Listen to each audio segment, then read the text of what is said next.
3, 2. You guys, PAX South is in a week. What? We are a week away. Amazing. We are, Colin and I are like equally excited and panicked. Colin and I are going to be at PAX South, and we are super, super excited. We have a lot of stuff to talk about.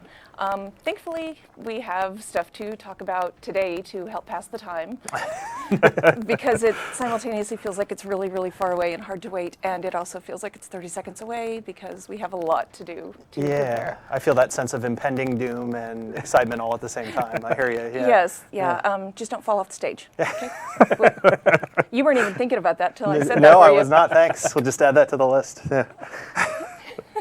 All right, so Colin and Stephen, thank you for coming on Points of Interest today. I super, super appreciate it.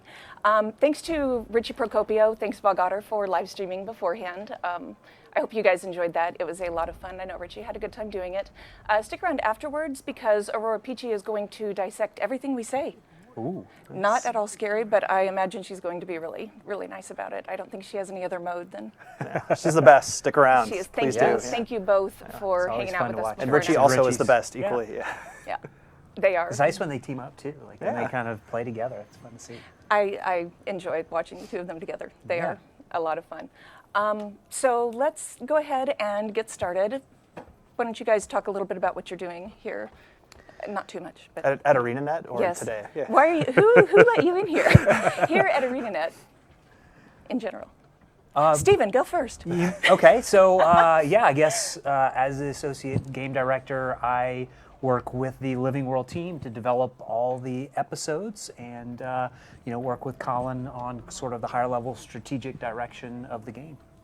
And as the game director, I attempt to look busy on a regular basis and get to watch everybody do really awesome work all the time and be inspired by the incredible people we work with. You do a really good job Thank attempting you. to look busy. So, man, seriously, try to schedule some time with this dude. So, all right, let's take a look at some fan art. We have some neat fan projects this week before we dive into all the other stuff. Great.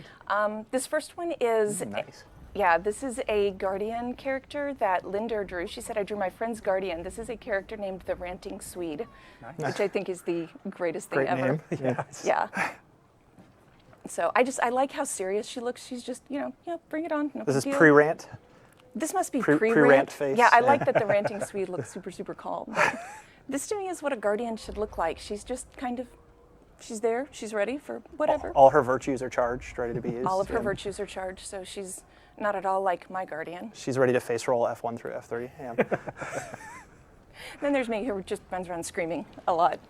So I like this one. Thank you for sending this one into our Tumblr, Linda. It's nice. I love this next one. Oh wow! Those ornaments? Those are Christmas ornaments. These are, her Tumblr name is Freemu. She said, these are presents I made for party guests. I paired each mini Quaggan ball with an order banner bar. I took some freedom to make my own Quaggan designs, and that's why they don't look like usual Quaggans, like the grumpy one, third from the left. The detail on the Order of Whispers is fantastic. That's really cool. Yeah, I am absolutely crazy about those. And Josh Davis and I were looking at these earlier, and he commented he really likes that they're matte finish. So I'd like to know how many people came to the party and knew what these were. That's a really good question. I would love to know, because if they didn't appreciate them, our mailing address is... really, really good. You get a happy Quaggan. Oh, You get a Quaggan. thanks. You get a Quaggan. What's a Quaggan? Does anybody know what these are? No, Those are really cool. Yeah, I like the grouping of them too, because Yeah. you get that like range of emotions and stuff. Yeah, I do dig that grumpy one. He's super, and that yellow, really, really happy one. If we're talking infinite Quaggan tonics, there's a color missing there. Yeah, the killer whale black Quaggans are missing. That's right. Something to and send that's in my next favorite. time. Yeah. Yeah, and the killer whale one is my favorite. I love that one. Fun tip, that's what we call them internally, the black Quaggans that traditionally live more in the Shiver Peaks. They were always called the pre-Guild Wars 2 ship, they were always called the killer whale Quaggan. Really? Yeah. Oh my gosh. Slightly that's different awesome. tribe, yeah. That's awesome. Yeah, I love these. All right, so this one. I can't stop grinning at this one. This one's so much fun. This one's so sad. The one on the right? Yeah. Right? I'm afraid I'm going to butcher your name, so if I do, I'm really sorry. It's SYR, I think Sear draws. And they said, my 3 Sylvari are in a little wooden salad bowl from left to right, my engineer, my elementalist, and my guardian. Is it wrong to think that the one on the right's crying because maybe the one with the fork gave her a little poke? Oh, I like Having that better kids, than I kind of think like, are they just causing trouble and like the one with the fork is poking everybody? You just have to go, everybody calm down in there. I like this better than my theory. I was like, oh, I'm kind of sad for that one because they're about to be eaten. And Looks like a bowl of dragon minions. right? And the one on the left is just so indignant. That's my favorite one. If you can read New Crichton, do you notice the salt and pepper shakers? It's S&P. Oh, That's nice. great. Little quag and salt and pepper I didn't pick up shakers. those were salt and checker. Yeah, those are cool. Yeah, those are absolutely my favorite because I was looking at those going, wait, what? That's an S and a P. That is cool. fantastic. Yeah, I absolutely got such a kick out of this. It was just a really, really fun little piece. So thank you for sending that in. Yeah. All right, and this last one Ooh. is the happiest thing. This is from Califrac, said, Dr. Cesium, I don't know what this is, but I found it at the start of the jumping puzzle, so now I'm keeping it, Troy. Yeah, I like the little touches too, like some of the light shining up on the character's face. Yeah. It's a nice touch. I think this came from the beginning of Coddler's Cove, I am assuming. So I'm kind of inclined to be angry because I'm really bad at that puzzle anyway, and missing pieces are not going to help my cause. But she looks so happy that I cannot bear to take it away from her. I'm just like, all right, I'll wait for a Mesmer portal. You can have it. So now Like the it. other, oh, sorry, go ahead. No, I was just saying I like it. It's very Yeah, nice. it's really, really fun. The other thing about that piece that I got kind of a kick out of is that one of the things that I keep featuring on Points of Interest is culinary cosplay. I don't know, are you familiar with? Yes. Yeah. And I keep finding these wonderful dishes that they make. And I was thinking, and I try to go for some variety. So I was like, okay, you have to stop going back to culinary cosplay all the time. So I found this and I absolutely fell in love with it. And I was looking around and I was checking, the Tumblr profile to make sure I got everything right. And I looked at the profile, it's the same people. So I really like your art. I guess apparently I just really like everything you do. I had no idea until I'd already chosen this. It was my first pick for the week. And then I started looking at her profile. Okay, well, I'm going to pick stuff from these people no matter what I do. I can't get away from it. Yeah. So thank you all. If you guys want to send things in, you can go to our Guild Wars 2 Tumblr at guildwars2.tumblr and hit the submit button. We love to see all of your fan projects of any kind. So please send those in and take a look at what everybody else has sent in while you're there. We'd love some fan art of Peter would be fantastic, Ooh, actually. yes. That's something we do not see enough of, and we would like to request from our fans. Sorry, Peter. Yeah, I was going to say, the team really does get inspired by this. I know we've had pictures printed out up on the wall in our area and stuff, and certainly if there were a Peter one, that would go on the walls. Yeah, it would be office favorite for sure.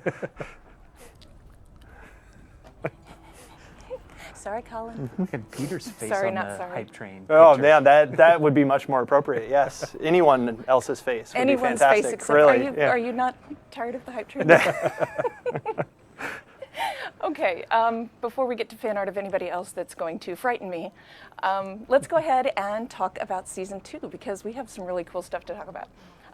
So when you guys started working on Season 2 way back when, because you didn't do this on the fly, right? This wasn't No. just like, let's release a thing tomorrow. You That just sounds hit like the fun. do it button. Just hit the, we have that big button. It's next to Yes. the fix it button. Done. So you guys had a lot to think about because we were opening up a new map with all of these new events, a new type of event, new creatures. We had the attack on the Zephyrite and everything that came from that. And although players didn't know it at the time, we had this huge storyline that led to another new map, the Silver Wastes. And the story affected all these other parts of the game world went out there. And the story reached all the way back to the beginnings of Guild Wars. So you guys had a ton to think about. How did you get started and focus and not get completely overwhelmed and run away screaming?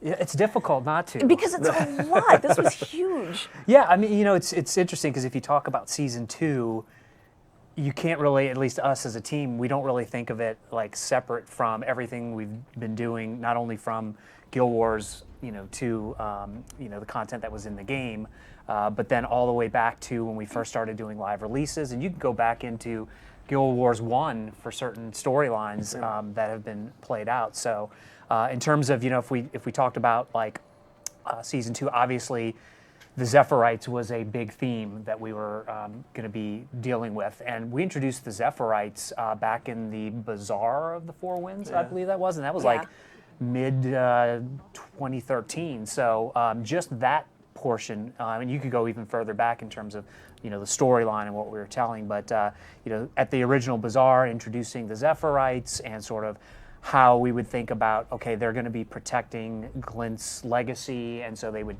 take to the sky because they would feel like that's the best place for them to sort of be able to protect what we now know was the egg. And so we set that up, and things like when that release came out, the song and sort of hinting at it, but it wasn't really the main through line that we were pursuing. So yeah, it goes quite a ways back. Way back, and, more so than we realized. Yeah, and that's, I think that's a testament to like the narrative team and just all the planning that you can really see those story bits that have carried over and sort of overlapped each other for not only seasons but in the original game and back to Guild Wars 1. So, but yeah, in terms of season 2, it was definitely the Zephyrite were going to be on front and center, and we were working on sort of figuring out how the crash was going to happen. And obviously we had built up this love for the Zephyrite because they had come to the aid of Lion's Arch when it was attacked. So great.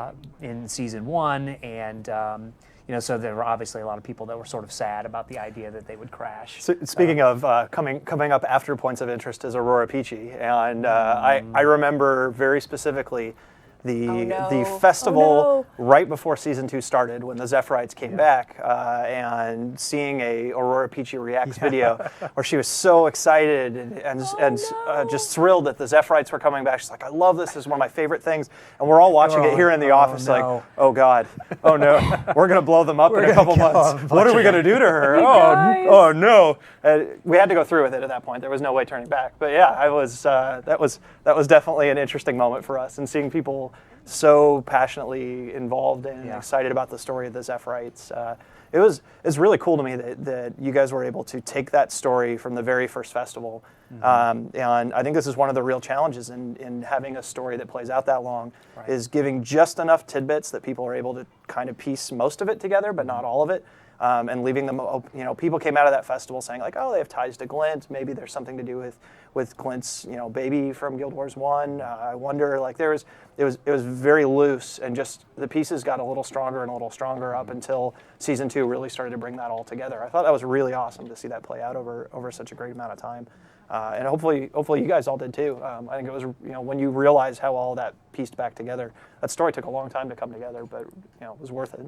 Yeah, for sure. I mean, just the idea of the Zephyrite and their history and sort of their involvement, and again, narrative had plans for sort of how they played out in the overarching story that we were gonna tell, and having them come back and help out in Lion's Arch and sort of building that relationship is like, these are good people, like we feel for them. They're coming to our aid, which I think was an interesting setup for us too. When they crashed, it was like, well, wait a minute.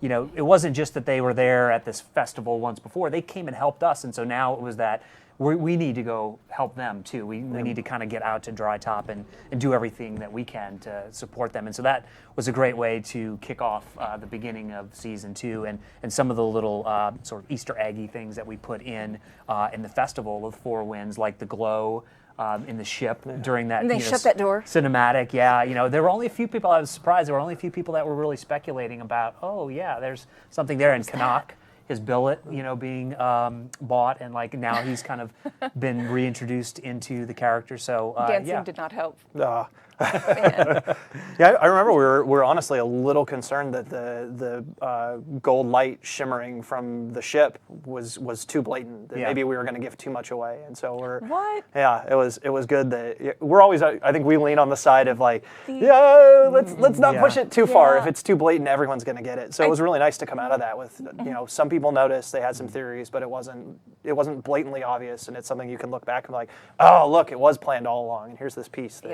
I think the interesting thing, because we have this perspective of we know what's going to happen, so we're looking at that going, oh my gosh, that's the egg, and everybody's going to figure that out. Well, we know, so it was, that's always we're a one little more of the cautious. Challenges. Yeah, I mean, it's one of the things that we deal with all the time, which is where is that right balance of, sort of teasing things and getting people excited versus like maybe it was too hinted at and nobody even noticed it, and like, oh, maybe we went a little too far, and really trying to find that balance has been one of the challenges as we put in all kinds of different little teaser things and things that set up, you know, future episodes or future story across many episodes since we've been doing the live releases as well. So yeah, so I mean, we introduced the season, and along with that came the new map, and you know, again, things interrelate, right? So the Zephyrite have the movement skills that we had introduced, and we knew as a result of that that we would, you know, be able to work with a map that had a lot more verticality. And so it was really interesting to work with the environment artists to kind of figure out how we could make use of the vertical space in that map and sort of traversing through it.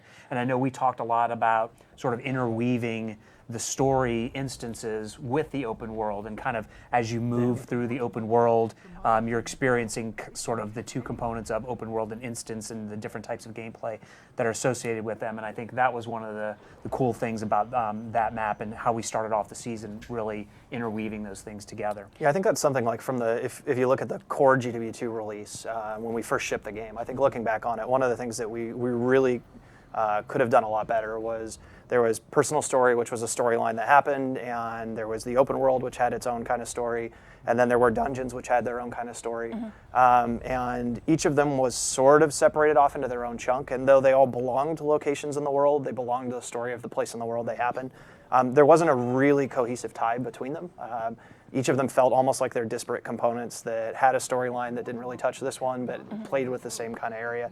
And I think that's a big focus for us as we figure out how we build content. And it was certainly a huge, like you said, I think for season 2 was one of the biggest things that we asked the team to try to solve is let's really weave the two together. Let's make it feel like the personal story instances, the open world, all of it belongs in one cohesive story and experience that you have. And it's cool to see. I hope, you know, players should definitely give us feedback on how they feel the difference between the the launch and now. But that was a big goal for us and something I think hopefully came across in season 2. Yeah, and I think the story even impacts how not only how the map is created. Like I was saying, there are Zephyrite, and so as a result, we think verticality. In that particular release where we started opening up Dry Top, we opened it up in sections because we were sort of allowing the story to progress further and further into the map. Whereas if you look at how we did the Silver Waste, it was different because we really felt like the story there was this big battlefront that was going on, sort of our goal of trying to do sort of a world versus world style PvE version. And so for that, it was the story was influencing, like we really needed to get a large chunk of that map out there so that we could have the gameplay of sort of defending and attacking all the various towers. And so it's interesting, you know, we still have the flowing through the map and doing open world and mixed in with instances, but those kind of things influence each other, and you can see it through like we released the maps up in sections versus maybe a larger chunk, and we really are trying to play to the strengths of the story overall and what we're trying to accomplish there, and it has influences in a lot of different areas. Right. The verticality of the map has been something that it's just given a lot more. I'm just going to make the worst pun, and I did not want to. It has given so much more depth, and I hate that I'm saying that. I never asked for this. I'm so sorry. But rather than just having, you know, okay, here's a flat map that's just completely spread out, it has given me, as somebody who just likes exploring and finding things and looking around, there are things that I still haven't figured out how to navigate even in Dry Top and Silver Waste, and it's just given me so much more to do when we started saying, okay, we don't just have to have a flat map. We can have the same, you know, square footage, for lack of a better word, but we can go this way as well. And I have enjoyed that so much. It's cool that you guys played with that. Yeah, and it's interesting for the team to sort of figure out as the pieces start falling into place, like, okay, yes, it's the Zephyrite. Oh, we should try verticality. Okay, well, how does that influence the gameplay? And like all of those things are constantly sort of bouncing around, and you know, multiple disciplines that you're working with, and so that's always the challenge. I remember kind of a key moment for that map was when we looked at, hey, what about the idea of a sandstorm? Because we had that look and feel of the map, and we said, well, wouldn't there be a sandstorm that would come up? And then it was like, wow, that could be like part of the meta where at certain times the sandstorm kicks up and that changes the gameplay. And that was really a sort of turning point for that map in terms of thinking about what the overall meta of the map would be. And so there are definitely times throughout development where things kind of synergize, or whatever you want to say, lock in place, and you're like, yes, this is how it's going to fit. But it is a creative endeavor, and so there are times when you're like, I'm not really sure how all these different pieces will come together, but the team is so creative and talented that eventually it all does come together. Yeah. But sometimes it's earlier and sometimes it's later. So that's part of what I love about working on these two. So I think that's another interesting kind of development shift for us too, is the way that we build events and the way that we treat event maps in PvE. And I think, if you look back at when GW2 shipped initially, we had event maps and we had a big map with a whole bunch of disparate storylines going on and events happening in it. And there's a lot of discrete events that when you're playing through the game once and leveling up, there's a reason to play them. It's, you want to do that because you want to see you want to get your experience, get your karma, and you want to explore and see that stuff. I think once you've done that a couple times, a lot of those events become kind of redundant. There's a lot of events scattered on the maps that, you do it because you enjoy exploring or you want to see them again.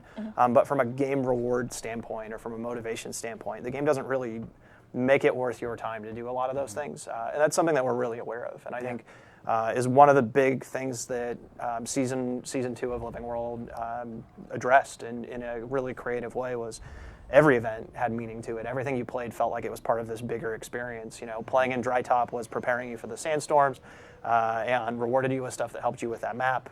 The Silver Waste even more so, as every event in the Silver Waste for the most part played a bigger role in this larger battle that was going on. And I think it made even the smaller events that traditionally may not have been as important. In some ways, it made them feel like they were a little bit more important and impactful, and certainly more rewarding. And so I think that's a paradigm that we're going to build on more often as we go forward, is bigger map stories, bigger components to our maps, and then of a lot of events that play all back into those, and then storylines, like we said earlier, that play into those too. Yeah, I thought, in particular with the Silver Waste, we talked about how we opened up sections and sort of the sandstorm meta was in place from the beginning. In Silver Waste, we actually were adding things to the overall meta, right? So, the opening up of the maze gets included, and that's kind of a fun break from the tower attack and defends. And then, with the final release, now you have the boss, which is taking place. And so I think there are, those two maps show that you can have metas that do all the things that you're talking about, but even within that, you have opportunities to do them a bit differently, and how you add things to them can be different. So I think you get a tremendous amount of replay value in an experience like that, with the content, which is really great, right? I think for our players, that's something that it's really nice to have a place that you can go back, play again, and feel like you're being rewarded for your time, and the content has more life to it. Especially since we will always be racing to be able to produce more content than our players can consume. You guys keep using it. You guys keep using this content. But I like the replayability. Like, maybe I'll outrun the stupid dogs in the maze this time, and maybe they won't eat my head. It's funny. Nope, not this time. Yeah, it's funny too. We talk about like finding the fun and stuff like that, and the maze was one of those where it is great. In its earliest implementation, we're like, that's fun. Like, that's fun. We're going to continue to refine it, but just the initial implementation, we were all like, I like doing this. And so we knew we were onto something. And other ones, they go through a process where you kind of iterate and you're not sure, and then all of a sudden it clicks in. So it's just one of those things where, you never know when exactly it's all going to come together. And sometimes it's right out of the gate, and sometimes it takes more time to sort of really refine. Is it true the maze was inspired by Pac-Man? There were inspirations taken from... It better be, because that's what everybody's calling it. So it sounds like this was all just smooth sailing, super easy from beginning to end. Yes? Yeah, I mean, you hit the do it button and it's... I knew it. We took those breaks because we lost the do it button, that's all. Yeah. Oh, okay. No, but to those of us on the outside, I mean, I have no design and programming knowledge, which is adorable when people tell me to fix something. Okay, I'll go start fixing that, but you're going to be sorry. But to those of us who don't see all the inner workings and all of these moving parts of doing something this huge, what were some of the things that were like really, really difficult and challenging? I think if you just think about like living world development, at least for me, the challenge that is consistent throughout is really trying to keep some cohesiveness between the story and the gameplay ideas and what art's coming up with creatively. And there's so many like really talented people on the team, but you could have a great piece of art done in isolation and a story, and then go, hey everybody, let's jam them together, and it just doesn't fit. And so over the course of development, it's balancing, trying to keep a cohesive sort of plan together, but also not being so strict that you're having, you're limiting people's creativity and their ability to sort of own various areas and bring their own ideas into the fold. And so it's definitely an ongoing thing of, working with people and then, feeling like that resonates or that feels like it could fit. And, you go by instinct a lot on like, I can kind of see where that's going to go, and you have to trust your instinct that it's going to be able to fit in at a point in time, because until it really finally comes together, you're not quite sure. And I think that's the fun part of doing any type of creative endeavor is, if it were a perfect formula, everybody would be doing it. And so there's something magical about, the interactions with the team and ideas and how all that stuff works. And when it comes together. Yeah, and it's the challenging part, and I think that's part of what we love about it too. So. And even if it doesn't always feel like, even when you're at that point going, oh my gosh, you're never going to make this work. Yeah, I think you do. Some specific examples would be, so for instance, we had the idea of Belinda was going to die, and thanks, man. we had worked on that particular story. And, we were looking for a while on exactly where we thought it would fit, in the overall episode arcs. And we had it slotted in a couple of different places. And, over time, as we started looking at like what I would say were kind of maybe the two main storylines, which was sort of the Pact preparation and getting ready and prepared, the war. And that was sort of a bigger, broader story, sort of the world story.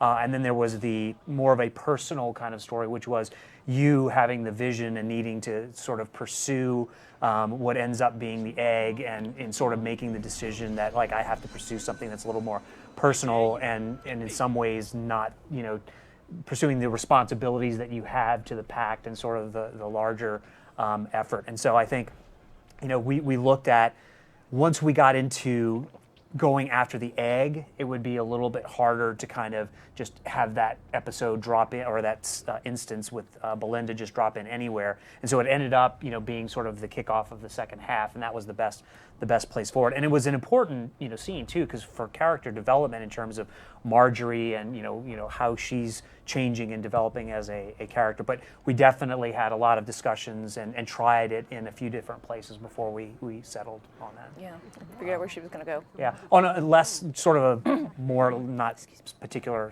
story instance, the airstrikes that we added in Silver Waste, that wasn't in there for a while, and we were talking about, well, there are Pact ships in the air around here, and we really think this could be cool. And there were concerns from some people about like what's the balance of that going to be if all of a sudden a big airship comes in and bombards and destroys everything. And it was one of those where we were like, it's really fun. Yeah, and that was my take, and there were other people. That's basically the answer. Yeah. Yeah, and we were just like, who cares? That's just so cool. You see it come in, and like being the one that triggers it and timing it. It just felt so cool that we really worked to find out how to balance it. And so that's another one that at one point was kind of like, are we going to include it? And it was like, we sort of fought for it a little bit to include it. So little things like that from, story instances and where they fit in, and the challenges of kind of figuring that out during planning, and also as we're getting closer to really solidifying what is in an episode, to smaller things like that, like the airstrikes or what the bosses would be in the various towers. Those are all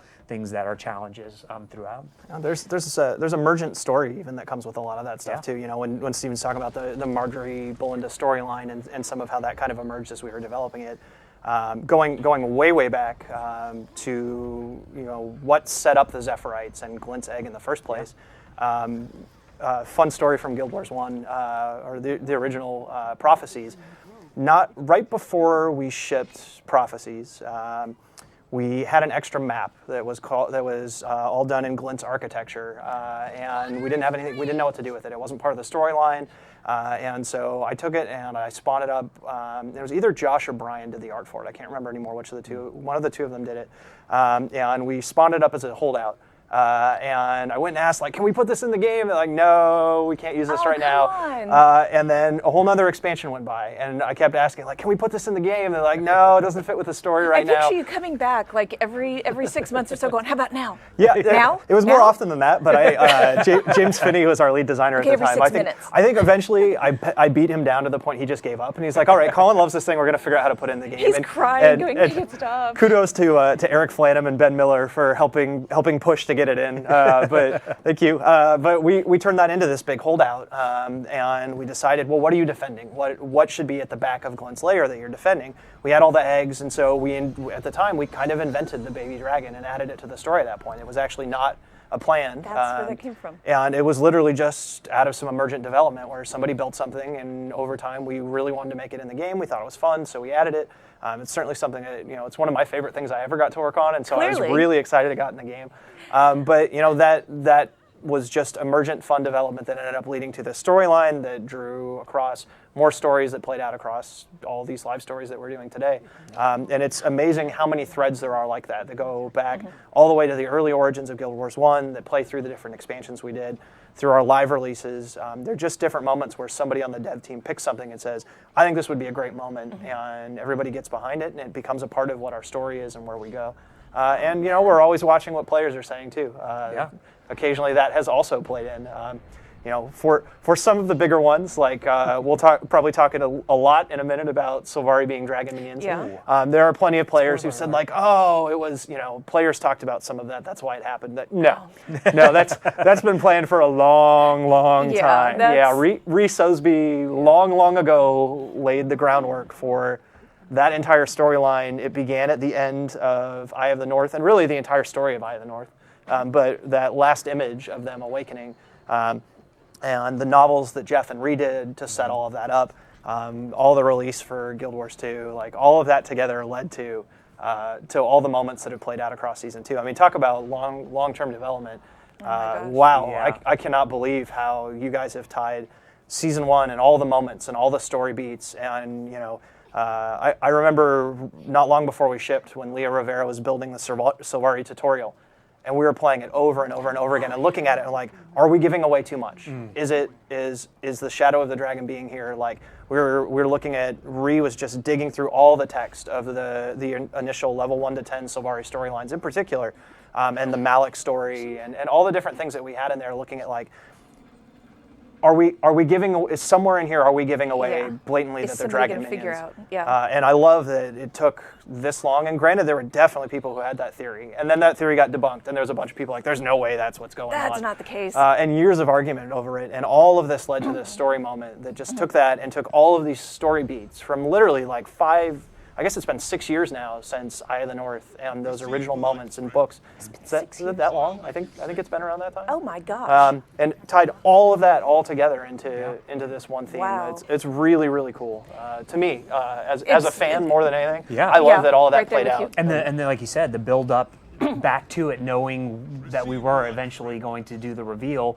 Even into the earliest, when we were bringing in Scarlet and we had Flame and Frost and nobody knew who sort of the leader were, all of that was like, we're going to get there, right? And so all, looking back on all of the stuff that we did even prior to Season 2 and how we interwove those bits, and that was when the Bazaar showed up and we had the Nightmare Tower, and all of those different things were all with that in mind, that we were eventually going to play that out. And I know there were some discussions about, why are they dealing with Sylvari so much? Right. And it was like, well, we've got a big thing coming with the Sylvari, and it was really important to kind of build that up, and also I think to show it from like different perspectives. Kaith's perspective is different than Fowlin's, and Canuck and his perspectives, and all Aaron even coming into the storyline in Season 2. Yeah. So many different perspectives on things from a Sylvari standpoint, and all of them being intermingled since we, before we went live, but then once we went into live and knew that we would be going towards the reveal, carrying that through and sort of building up to that point. And it was a challenge, and it was also, I think, successful in that not everybody, there were people that were, sort of speculating that's where we're headed, but I think for some people it's like, holy mackerel. Yeah. And looking back on it, it's nice to see, I see how all that fits together. And we've got other story threads like that I think is also really cool, that have just kind of been, over time, just seeded and flow through, and we have a lot of exciting plans for where those will go too. I think, hopefully one of the big takeaways from this is that we've been planning some of these things for a long time. And we're just seeing, this is one of the biggest beats when we said, what is the story of Guild Wars 2? How is Eye of the North going to set it up? How is it going to lead to all of this? Certainly, the Sylvari story was one of the most important beats in all of that. But there's a lot of big beats that are still out there that people still have questions about. That it's going to be fun to get to and answer those over the life of Guild Wars 2, which hopefully goes forever. It's really hard for me. And there, even when we say something that isn't like Ramon, our German community manager, made a comment. He's like, I can't remember when he said this, but he said at a fan festival. He's like, I saw in the season 2 document who E was. And people took that and took it as, we're going to find out who E is in season 2. And I'm like, that's not what he said. No. But it's amazing how just even those details. It's like there's these beats out there that are like when they all come together, they're all part of things, and they all once you finally can piece all of it together, you're going to look back and be like, yes, okay, I get it. It all makes sense. You know that when you were saying that about Ramon, that's reminded me of some feedback that I got from a fan in game recently. Actually, a number of people were saying, why do you keep showing us these pictures of Rytlock if you're not going to release him next week? Why, if you're not going to tell us? Because we're working a lot farther out than that. There's a lot more going on. What is this about Rytlock? We had nothing. Where there's images? I'm not telling you anything, man. That sounds really interesting. Can you fill him in later on that? Oh my, I'm suddenly so concerned. But it was, you showed us this picture of Rytlock last week, and then 4 days later, you didn't tell us what's happening with Rytlock. Why not? Yeah, I think it's interesting, a challenge, fun, etc. That because the world of Tyria is, it's well formed as sort of its own universe. You could tell so many stories. Like that's part of the challenge when we're developing these things. Is like we could have done 50 different great storylines, and it's like, which ones are we focused on and which ones do we really want to develop? But because the world exists and we know kind of the framework of it, there's so many different things that you can develop in that world. It's exciting, but it's also overwhelming sometimes to really eventually have to go like, this is the thing that we're going to focus on. Would you say, kind of looking back on it, this is my take. I'm curious how you feel about this. That I think if there's anything we could do better in the future for the way that we tell those stories and we get to these big beats, I think one of the lessons we took from season 1 and we applied a lot more to season 2 is trying to get to those beats more often. I think maybe this whole story took a little longer than I think we would like it to in the future to get through these core story beats. You feel the same way? Yeah, I think pacing was definitely something we had talked about with season 1 that we could improve on. And I feel like we made some improvements on that in season 2. And so, we are always iterating, and I think we're always trying to get better. And I think, hopefully we will continue to, get better in that respect. And so it has been a bit of a, endeavor to understand what this idea of the living world is. And I think, we really got into a good groove of that. And like you said, I think it would be great to really continue to build off of, what we've done there. And there's things too for people out there that don't know, like there's a lot of like just how we structure ourselves as a company and stuff that affect our ability to deliver things and sort of have that level of continuity. And, we restructured kind of how the Living World team operated after season 1. And I think that was one of the things that allowed us to have a better pacing for season 2. So there are a lot of things beyond just looking at like, what's the story and what are the key points that go into being able to do that. Yeah, so just go do it. I'm sorry, I'm incredibly distracted by what's happening. I know the jumping, it makes me want to jump up and down in my chair to go along with him, along with grabbing the present. Yeah, the giant Winter's Day gift. And actually, I can't tell. I think, Stephen, if you move just a little bit, there's like a big floating Ellen Keel We've got head. a vote for Ellen Keel button floating right there. She's peeking over the monitors. It's like her eyes are creepily looking over, like, vote for me. We've got like this whole soon I thing won going the on. election. I'm watching you. Somewhere Izzy is cursing her and saying, Evan should have won. I totally voted for Evan. Someone, if you have the vote for Evan badge, get in here and get that thing up on screen. Let's out, go. You guys, this is unacceptable. Did you guys vote for Evan? I did. No, Keel. Out. Keel, Bye. all the way. Can we trade seats? Yeah, I'm not sitting by this guy anymore. Oh my gosh. Okay, so, wow, I can't stop looking at it. Seriously, this is one of my favorite things. It's so much fun. So we talked a little bit about Glint and the Zephyrhites, and that's kind of a fun thing. And can we all just take a second and thank Colin for being so incredibly persistent about that map? Thank you. And later you can tell me whose idea it was to try to steal her baby and anger her, because that was a serious issue that got me killed a whole lot. I think that's where I lost my Survivor title once. So. Oh, that's rough. Yeah, I was really, really unhappy. But her egg is a huge part of the story, and if you were Guild Wars 1 player, you know who she was, and you know why I'm so angry about this map and losing my Survivor title. And if you read the Guild Wars 2 book, Edge of Destiny, you know what happened to her. But for those who didn't, do you guys want to give a short rundown of who she was and what happened to her? Well, Glint's dead. Sorry. And Glint was a... She was in many ways, she was a dragon before her time. Harsh, by the way. She was a Dead. prophet. She was a friend to all of us. She threw great parties with the dwarves. Glint was basically the one who set some of the story in motion. She told of the impending rise of the bad guys that we needed to contend with in Guild Wars 1. I feel like there's some amount of this, like I want people to go play it, and so I don't want to just blatantly walk through all of it, because Guild Wars 1 is a great game, and it's still so out good. there. But there's a lot of really awesome history. There's a lot of great fan videos that can walk you through all this. It's too involved to really just sit here and explain. Yeah. But really quick summary is Glint was, as far as we know, the last good dragon, was friends with the dwarves. The dwarves started a group called the Brotherhood of the Dragons, who were a part of working with Glint. The dwarves all went underground, turned to stone, to battle almost all the dwarves. Ogden's still out there, and maybe others, who knows, went to go battle the Great Destroyer. And when the dwarves left, their legacy was handed to the Zephyrites, who, from all we know, were left to protect the legacy of Glint and the story of Glint. Little did we know at the time that the legacy actually meant the last known egg. There's a lot of questions that we don't know. Is it a good dragon in there? Is it a bad dragon? What could happen? Will it hatch? Will we get it? Who's got it? Kaith, last we saw, took off with it. I think all of that has a lot of really strong story moments from it. Glint has ties to the crystal dragon, Kralkatorrik, who immediately upon awakening flew south, left massive destruction in his wake, found Glint and killed her. And those are some really important story moments. Destiny's Edge battled against Kralkatorrik and ultimately failed, and that set up a lot of the story as we picked it up at the beginning of Guild Wars 2.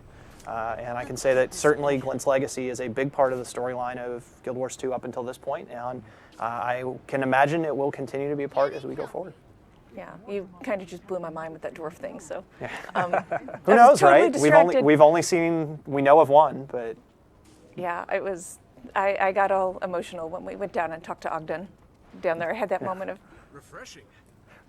Yeah, it was really fun for the team too to sort of update Glint's Lair for Guild Wars 2. I know my gosh, it was so beautiful. Yeah, that particular sequence of the library, the new library, the secret library, in the Derman Priory, and going into Glint's Lair was something that the team got extremely excited about. The library itself was something that people were just so excited about. It grew beyond what we originally had planned for it, and I'm glad it offered some challenges along the way with that. It was so fantastic. Yeah. It's and the team was so passionate about it and really got into it. It was really a good example of like everybody firing on all cylinders. Like the artists were really excited about it, and they got to get in there and do some things that they were excited about. And then all the lore, the writers, narrative folks were able to get in and tell a bunch of little side stories through all the books there. And then gameplay of going in and doing all of the various fights leading up to the end where you see the Master of Peace with the egg. It was really kind of a big thing that the team was excited about and a big endeavor, and certainly getting the opportunity to re-envision that lair was something people were really excited about, and it turned out really awesome. I thought it was just a beautiful, kind of eerie at the same time location. Some really fun was. behind the scenes thing. We had actually, when we realized just how big episode 5 was in total, like Steven said earlier, development-wise, we really wanted to give a huge chunk of the map because it fit the world versus world as PvE experience we wanted to have in there. We looked at, can we take a little bit of the story out of 5 and move it into 6 and 7 so we can try to better balance those episodes. And ultimately, tech-wise, the way that the library was connected to Glint's Lair, there was no way to do that. But we did actually discuss having it end with just on the library just before you went into the lair, and making the lair the start of the next episode, so we could better balance the two. And obviously, as we sometimes get picked on for, we really love cliffhangers. And we'll try to cliffhanger and pay off slightly more often, but hopefully point of no return shows will pay them off too. Yes. I think that's an interesting thing for our players to know is, we have discussions like that regularly, is like how do we better pace between these? Do we have the right amount of content in each of these? And sometimes we're just going to have episodes that are much bigger than other ones. It's just part of the way that it works. Yeah, Byron was on a few episodes ago, and he talked about trying to split those up, and how he said we really wanted to, and it wasn't working. Yeah. But yeah, for those of us who are fans of the lore and fans of the story for a really long time back, that entire library is just, oh God, it's been, right? Yeah. Yeah, I was looking for the books that Ogden wanted me to find while he sat down there and silently judged me. He really, really likes to do that. Yeah. I mean, he had a point. It took me forever to find the things. But when I hit Alt to look for the books and everything lit up, I just went, I'm going to be a while. It was so much fun. Just running through and looking at all the art, and then there was a whole nother layer of reading all the books. But I remember the first time that I saw it fully arted, and we were running around in there, and there was a jade sea worm sitting in a jade block in there. It's like, oh my God, this place is just incredible. And you walk in and it's like instantly Statue of Abaddon. Okay, well that sets the tone for everything that's going to come after this. God of Secret statue. Yeah, all right. And whoever, I think it was Byron that put dancing in front of the statue. Yeah. In there. And it was funny, but it also made us so happy. Yeah, there's all kinds of little things too, like what's on the ceiling in there and how that relates to a vision that you may have gotten at one point in time during the course of season 2. The Zaitan's tail up in that was there. fantastic. And, we talked a little bit during development about that scene from the Indiana Jones where they put the crate into the warehouse that's got the Ark of the Covenant, and it's like this is kind of the place where you could open a box and find some magical historical thing and just be blown away by it. So see, I went to the Warehouse 13 place. I don't know if you guys watched that, but not familiar with it. You're missing out. Such a good show. Okay, I could seriously geek out about the library all day long, and we really don't have time for that. We worked through Glint's Lair, and the other long-running story that we had was the Sylvari, and what a big part geez, you guys, why do you have so much Sylvari stuff? Yeah, I felt like I had to say that, but I liked it. Yeah, I think it speaks to what we were saying before about, we knew where we were headed with the ultimate reveal, and that, for pacing reasons, we really wanted to make sure that we were able to set that up and build that up for everybody, and so that's why we were focused around Sylvari quite a bit, and telling the different perspectives on that story and reintroducing characters or introducing characters that would be able to give a particular perspective, because it's quite a complex concept there. I know people have been speculating about like what's the meaning now that they know that Sylvari are minions, and what does that mean? And so I think looking back and seeing how we built that up, you have a lot fuller picture of kind of the array of ways that maybe different Sylvari would see that, and people would see the Sylvari too. You're starting to see a little bit of this already, and it's something that I think the folks who are really excited about the lore of the game and now having this information, they should really do is go back and look at each of the moments that we've built up until now. Reread the books that Jeff and Ree, in particular, the ones that they were tied to. Check out the early. I mean, the Sylvari tutorial even is an example of when that was built. That was thinking long ahead about how are we going to phrase the dream and set up what this all means. And obviously we haven't given all the answers yet, but we will. And look at those early Sylvari story steps. All of those were built knowing that this moment was coming and planning for it and thinking about how we're going to get here. And a lot of them have little pieces and bits that contribute towards what the broad narrative and where it ended was as well. And I think there's a lot of really cool stuff in there to go back and see. Hey, Mad King Thorn coming right up. Oh, hey, check it out. Hey, there he is. Yeah, it's now that you have gotten to the end of season 2 and you have that, it puts such a different spin on when you play that content, and you are like, oh wow, I have a deeper, richer sort of experience in it. And we talked a little bit about that too in terms of like when we were thinking of the idea of episodes, and is an episode self-contained, and can I just jump in there and play any episode? And the idea always was, yeah, you can jump in there and just pick up on whatever episode it is, and not feel like you missed out. But when you play all of them, you're going to get a deeper, richer experience. It's almost like playing Guild Wars 2 and also having played Guild Wars 1. You could play Guild Wars 2 and have a ton of fun and really enjoy it. And then if you play Guild Wars 1, it's just you have maybe deeper meanings, and you're like, oh, I remember that from the original game, or I see how that ties to the original game. So you just get a different perspective on it when you go back and play some of the other stuff that was, beforehand. Yeah, I think timing-wise, there's like two different ways you play Living World. There's playing Living World episodes in real time, where every 2 weeks, as the episode is coming active, you're playing the episode live on the day it comes out.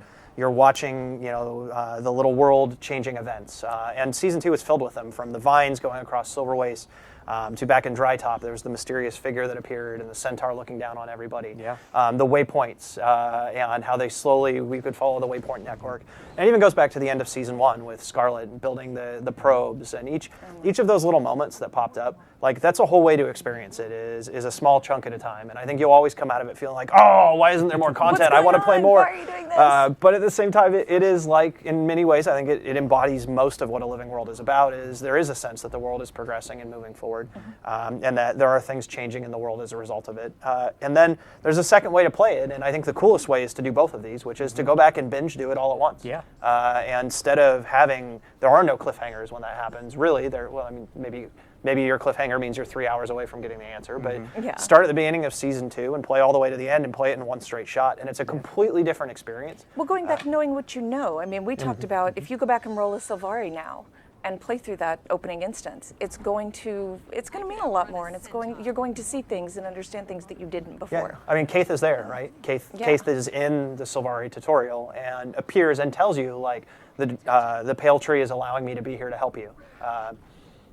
Why Kaith? Yeah. Interesting. And Shadow of the Dragon is there. Shadow of the Dragon is there, yeah. I mean, really, it raises some really, really interesting questions. Yeah. I wonder if we'll get answers to any of those questions. I don't know. I don't know either. We should find somebody around here We will who answer knows. every question someday, when it's ready. I didn't like it either. Replenishing. I am displeased with you right now. Ruby doesn't get to find out the answers either. We make her wait. It's really important. So she is just as surprised as every person who is playing Looking it stuff live. up. Excuse me. I'm just going to look stuff up right now. Man, yeah. You're not allowed to say when it's ready. You're really looking forward to finding out who he is someday, just like all our fans, right? Yeah. Colin's a really big troll is the thing. Yes, that, He is trolling. Yeah, that you don't know. So it's going to be kind of interesting to see where all that goes. Speaking of cliffhangers, the last thing that I wanted us to talk about was we blew up the Pact Fleet, and that was kind of a thing that when I first heard we were going to do that, I was super shocked, but it wasn't just like, okay, explosion and now we're done, yay. There was a lot more going on behind that, so I'm going to let you guys talk about that because you're better at that than I am. Yeah, I mean, as I was kind of saying before, the Pact was sort of the world story that was developing, and there were a lot of things that we talked about during development in terms of, how do we build up the base Camp Resolve based on the fact that you had the summit, and Sarah, one of the designers on our team, was really excited about making sure that we breathed life into that camp with all the different races contributing and sort of getting that vibe that they were actually, it was a military sort of buildup that was going on there, and how that linked into the map of the Silver Waste and all of the different towers and so forth. There were things like how we bring Traherne back in as the leader of the Pact, and what your role is as the commander of the Pact, and recognizing that was another thing that we focused on. That was fantastic. Yeah, I like we that. really wanted to make sure it was clear. You walk into the Pact base and it's like, oh, good to see you, Commander, and that kind of personal recognition for you, your character and what you've done was a big part of the Pact involvement and building all of that up and having that relationship, and then finding a way to sort of split you off from that, to do your own thing, because ultimately, we knew they were going to be destroyed. Yeah. And then, also after all this time from release, developing these, these other heroes, Rox and Casimir and all these other characters, we had time to build them up so that now the original iconic characters are able to kind of come back into the story as part of the Pact is going to go out and do this assault on Mordramoth, and they could hold their own in scenes with these great heroes of Tyria. And so assembling the Pact and kind of getting the iconics back in and all of those things were part of the mix of eventually sending the ships out without you and the destruction and then who knows what that'll mean, but certainly you have fewer ships to kill things with. Yeah, that was an interesting point when I was playing through with friends. I had a couple of friends when we did that. Well, this doesn't make any sense. I know you're the commander. They rely on you. Why aren't you going with them? And I'm over here like, Well, yeah, I don't know. Well, you were given a more important mission as well. Yeah, I think that was the thing. Like, when we gave the vision to you, the player, it was, do I ignore this thing that maybe ends up being, more important to the victory than, what we think is currently the victory? So there was a bit of that taking a risk. Like, I have to make that choice to go on this thing, which I'm not sure where it's going to end up, but I have this feeling that I need to pursue that. It's You've got to get that egg, right? You're the only one who's seen that vision. Right. You're, that need to pursue that, right? And having to maybe let some people down by not going along with the Pact. I love that cinematic. I think it's right up there as among the best our team has ever done. They Phenomenal. did such good work on this. Shout out to you guys. So when I first saw it, I actually sent a message to the guys over on that team, and I was like, I couldn't stop watching it, and it was really hard to watch in the best way. So thank you guys. So yeah, I was super, super impressed by that. Yeah, and besides sort of what the story is and what's going to be in there, a lot of times we don't, the team that's day to day working on it doesn't really see it on a regular basis, and so we'll have a stubbed in version in there for a long time, and then one day it'll be like, oh, look, it's updated. Wow, that's really awesome, because the cinematics group is working on it kind of in their own area, and then it drops in and you're like, oh wow, this is going to be awesome. Yeah, kudos to you for adjusting the camera. Oh yeah, I'm keeping an eye on it as we go here. You. Yeah.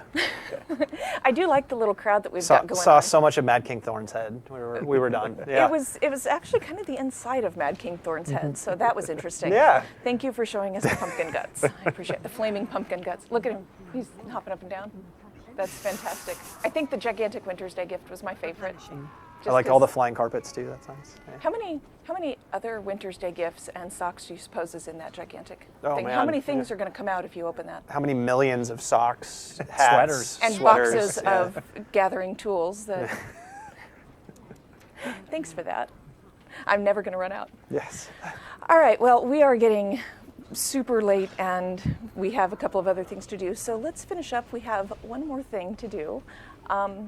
We have some PAX badges that we absolutely cannot figure out what to do with. Would you say they're PAX South badges where there may be some sort of discussion? I thought you were going to make some sort of terrible pun, and no, I was just going... No, this is too serious to pun about. It's not that serious. It's kind of fun. It's very serious. Guild Wars 2 serious. is a very serious game, and all the things that we're doing are very serious.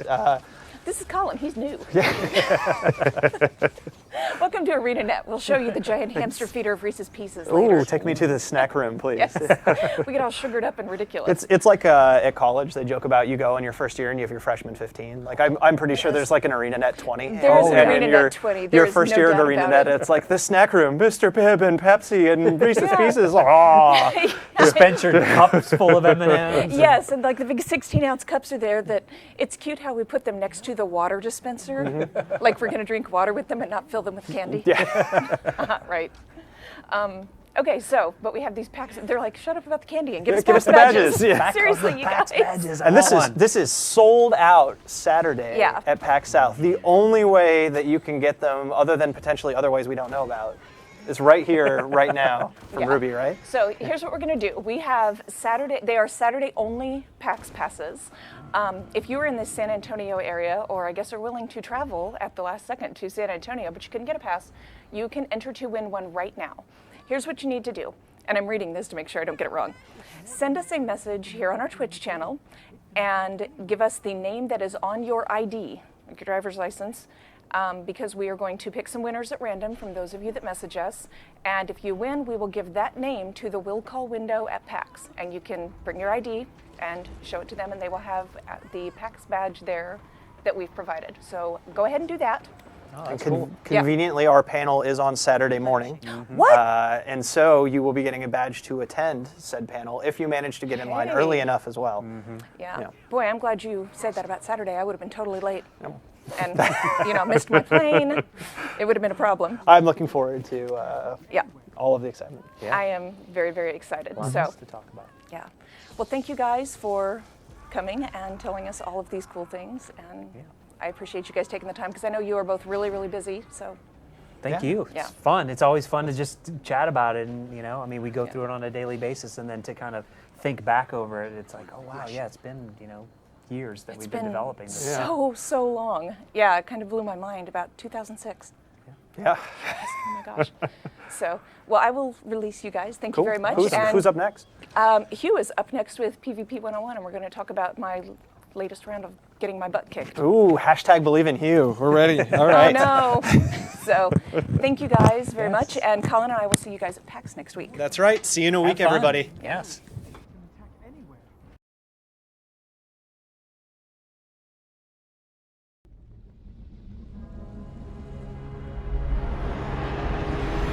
The dragon is rising.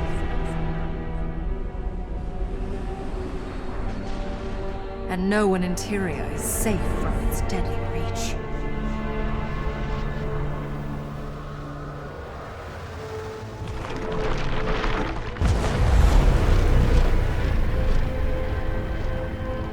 But we can break free from destiny.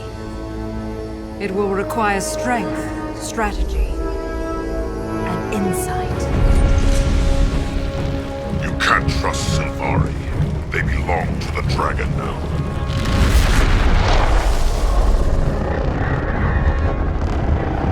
Stop treating us like monsters! We are not the enemy!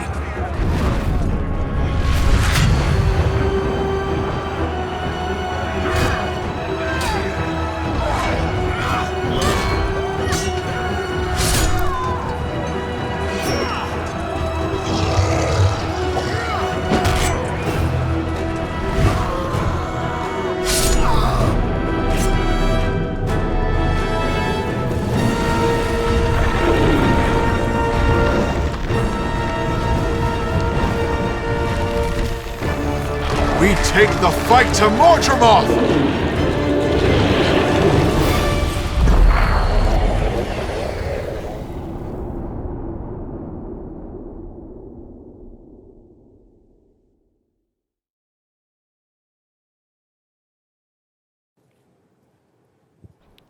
I am never going to get tired of that logo. It looks so cool. It's really, really awesome. Really exciting stuff. Yeah. So, thank you for coming back for another PvP 101. No problem. I really enjoy it. Really enjoy, being able to help out, PvP players and any players in general who are just excited about trying, at least getting into PvP. Yeah. Okay, so my homework way back when in It's a while ago. December. Yeah. Mid-December. Last year. Oh my Man. gosh. It's been last year because, the last year jokes never get old. No, of course not. Was to play around in Unranked and just kind of get a feel for that. So I did that. It hurt, but it was really, really fun. Yeah. Awesome. I had a good time, started getting a feel for different classes. I'm kind of torn between, okay, I need to pick a class and stick with it, or I can keep hopping back and forth between classes and get sort of maybe a little bit mediocre at all of them. I'm still trying to decide what I'm comfortable with. Well, I think the other thing that really helps too is the new PvP dailies. Yes. Where it's like incentivizing you to play a couple different classes. I get and- presents. Yeah, you get presents. Yeah, no, I think it's really good too because it gives a lot of players who maybe haven't gone out and tried other classes to actually go out and play different, try a little bit of everything because you'd be surprised sometimes when you play something you're like, wow, that was actually a lot of fun. I kind of want to keep playing that. Yeah. It also gives you a ton of insight as well into that's why he's doing that. That's what that skill does. That's Right. what that trait does that I'm seeing that's doing this. It's really interesting when you actually go play other classes you had problems with. You start seeing what they're doing, and one, you can either continue playing that class because you like it, or you figure a way to actually play against that class. Yeah, and the other thing that I was finding with that, like I went and played as a guardian. I actually rolled a guardian on my other account just to play with her, and started using these skills, and I was recognizing what I was seeing and saying, I know how to use this because I've been on the receiving end of it. So Yes. that was really helpful. No, yeah, definitely, and I think that's a big part of it is just playing. And when you see it, all of a sudden, everything starts kind of clicking together. The more you play, and it just becomes easier and easier as you go along. Yeah, it was really gratifying. So the thing that I kept encountering in PvP was other players. That's Which interesting. It was weird. It was weird. It is a little weird. Yeah, there were just these people there. And that kind of leads to what we're going to talk about today, Yep. which is the player culture in PvP, because it's a little bit different than PvE, because it turns out the NPCs don't sass you. That's true. Not as It's much, true. or if they do, they sass you the same way over and over and over. They also don't post in the forums and complain, which is really nice because I have 100 Blades enough NPCs that they were like, please, they should have been like, okay, that's enough. We don't get out of the way, we know. They're going, look, Hugh, I'm tethered, okay? That's enough. That's enough, Hugh. It's not my fault. But yeah, I think one of the biggest things that newer players when they come in, especially because a lot of the players we see who play Guild Wars 2 are MMO players who have probably traditionally played a lot of MMOs or RPGs, which don't usually go into PvP. You know what I mean? Because it's usually a lot of other games. It's different than our PvP where it's not structured. You have to start. You can actually just go in there and play right at the beginning of the game. Whereas other ones you grind for gear and do other things and all other facets of PvP. So a lot of times this is actually the first experience to PvP that a lot of players are experiencing. So they just don't understand the culture. Like a good example was when we were talking. Are you going to tell me? Yeah. So another person I was talking to who may or may not have been Ruby. Don't tell this story. Oh my gosh. She was talking to me, and I she can't was believe like, you're doing this. she's like, yeah, Hugh, I don't understand when I'm having like kind of a bad matchup or I'm playing in custom arenas. I don't understand what I could do to maybe, should I switch teams? Should I go to spectator, let that person leave if someone's picking on me who's really, really good? Oh, good. That's not the story I thought you were going to tell. Oh, yeah. Carry on. And I was like, well, yeah, you just server swap. You just server swap to a different server and just play, find maybe another match of players that are maybe a little more your skill level.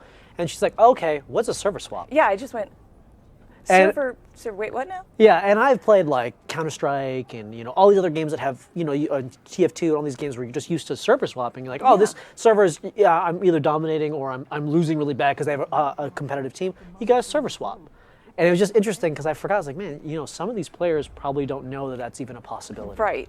And so it's interesting. I was like, man, I really need to make sure I keep the mindset when I'm talking on these things of not to talk to you like you're ignorant or anything like that. It's more of just there's a knowledge that a lot of players just don't have because they haven't played PvP before, and we want to make sure that we can help bridge that gap. Right, and that's kind of why we're doing PvP 101 in the first place, because you may know the game pretty well. I mean, like I do. I could definitely. talk about Living World all day long and PvE, but when I go into PvP and Hugh says server swap, I go, Yeah, it is very interesting to me. It's very interesting. yeah. So speaking of server swapping, we were talking about just different experiences that I was having, and I think we were talking about how I went in there and I was like, I'm flailing around, I'm in Unranked, and I'm basically just running around screaming, and at one point just banging on the keys because I had forgotten what everything does. Yeah, of course. But at that point, my goal was to just kind of learn the maps, and that's okay. That's cool. But I got murdered again and stomped by somebody that was way, way higher rank. And I was talking to you about this later. I was like, okay, I feel like I'm getting farmed. And there were 2 points that and I will let you elaborate on this, was A, recognize the situation because I may not be actually getting farmed. But if I am getting farmed, here's what to do about it. So. Yeah. I mean, the biggest thing you can do is if sometimes there's going to be players with just higher skill level or just builds in general that can just kind of counter your build or beat your build or whatever. Talking to your team, communicating that and saying, hey guys, I really need help with this. This person is countering my build or whatnot, or assessing the situation and going somewhere else. For instance, if you're running a build that's really good at bunkering and there's a specific build that's a bunker breaker, you can ask for someone and survive long enough to ask for assistance. Communication is really the biggest part of PvP that a lot of people don't don't quite understand and take advantage of when playing PvP as their first PvP game. Because in PvE, you can communicate with players, but you're pretty self-sufficient, especially in specific PvE instances. But in PvP, it's really about the team. It's a team-based game. So you got to rely on your team, and communication is really, really important.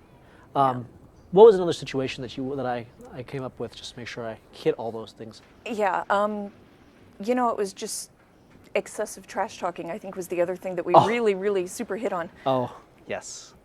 So I guess we can We talk will about. decline to give examples. Yeah. A lot of times what will happen when you're playing against these types of players is they will use any way to try to get a reaction out of you or make you less helpful to your actual team, maybe, or break down your communication with your team, stuff of that nature. And they're just screaming at you, kill the Lord, kill the Lord, kill the Lord. Yeah. And so, again, it kind of goes with, I think what we're going to touch on next is kind of like the types of players you'll encounter in actual PvP. Yeah. Which is, like, for instance, the first one that I think everybody kind of encounters is like the tryhard, right? The guy who's a guy or girl who's in there who's like, I want to win, I always want to win. And that's why Unranked is a great place. Because it's kind of like a place where the tryhards kind of stay away from most of the time. They'll go to ranked and whatnot. But there are some people out there, I mean, everybody wants to win.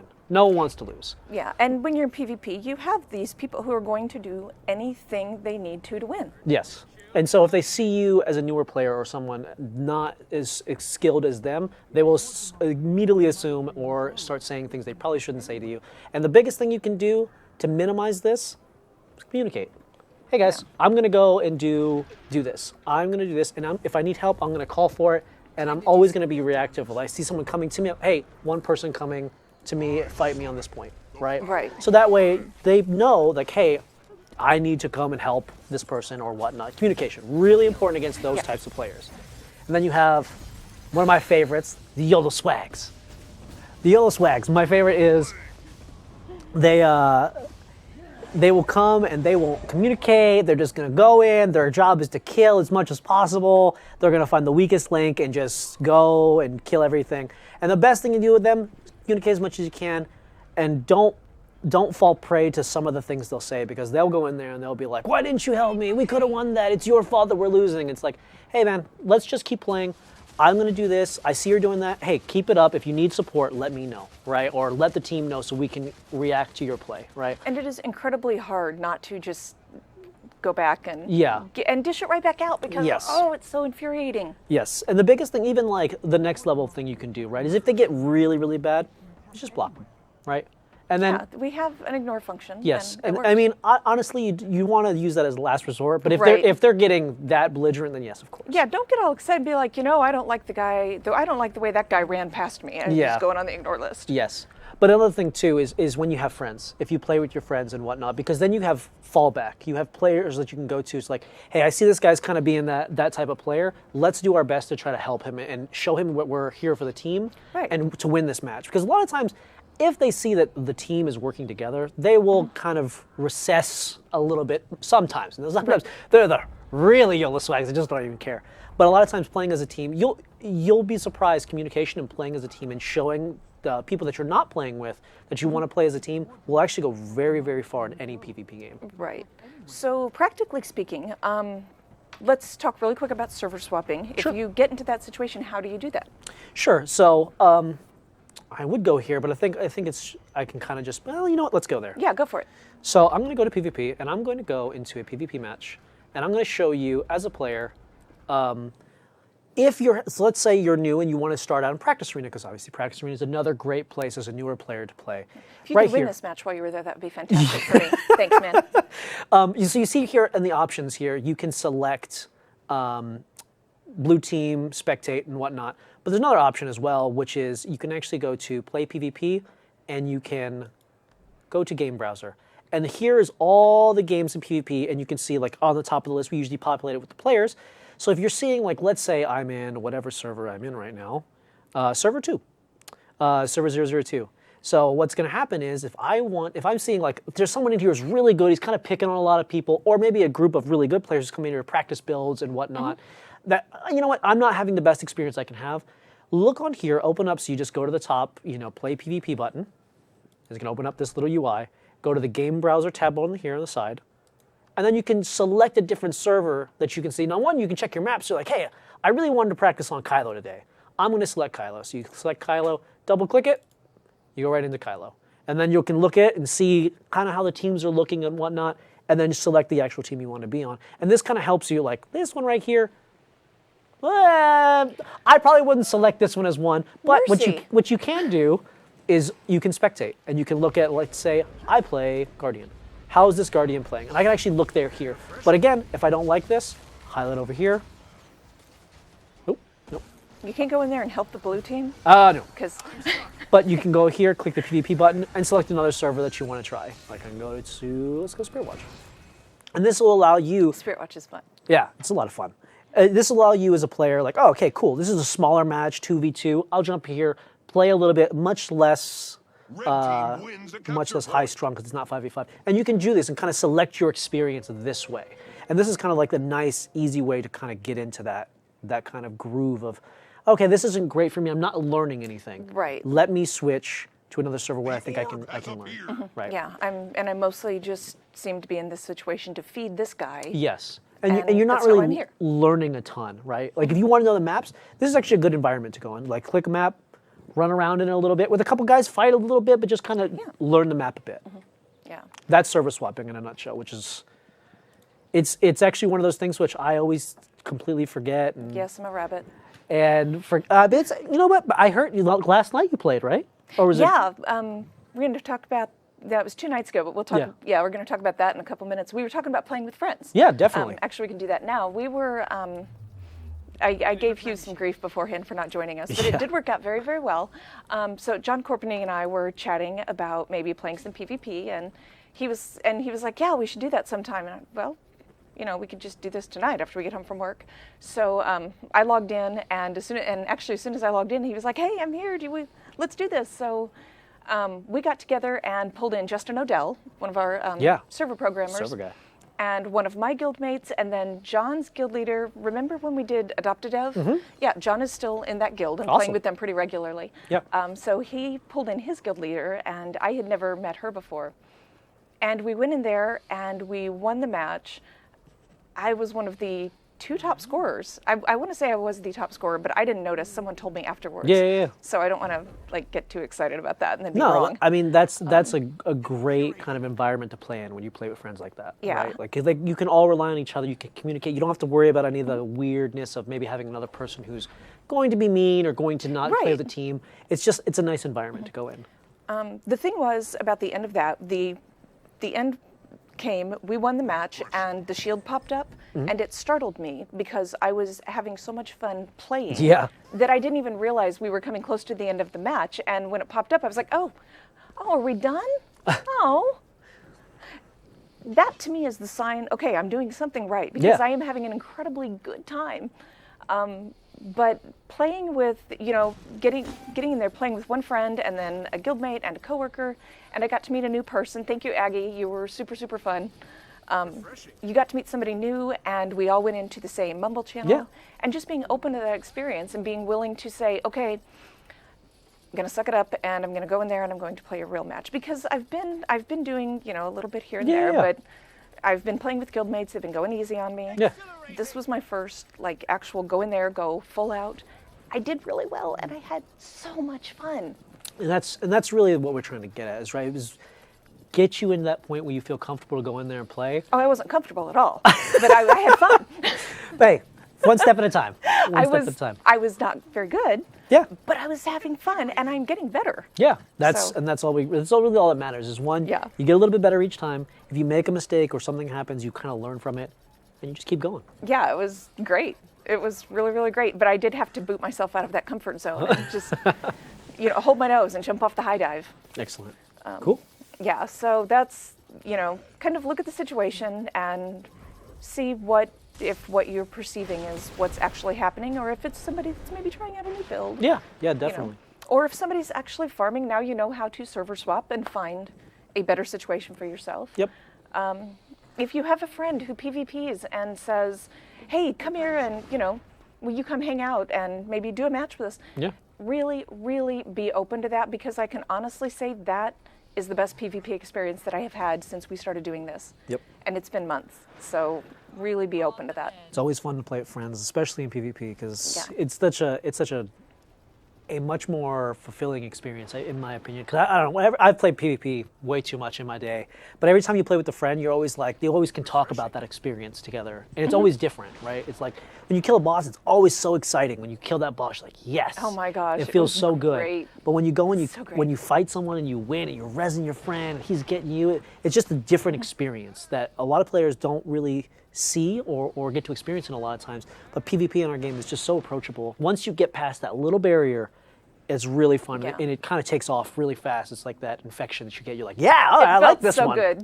It was really, really gratifying. And with the PvP dailies, like we were Yes. talking about, we got the shield, and then I immediately got 3 chests Yep. that popped up on the site, and I'm just opening stuff right and left, and it had the little PvP advanced tonics in there Yeah, too, so it I gets you popped 2 of more- those, and I got another chest. Yep, it's pretty Yeah. nice. It's and I need nice. to do another match because I'm so close to a piece of Cauticus armor, and I'm almost there. That's awesome. Yeah. Cool.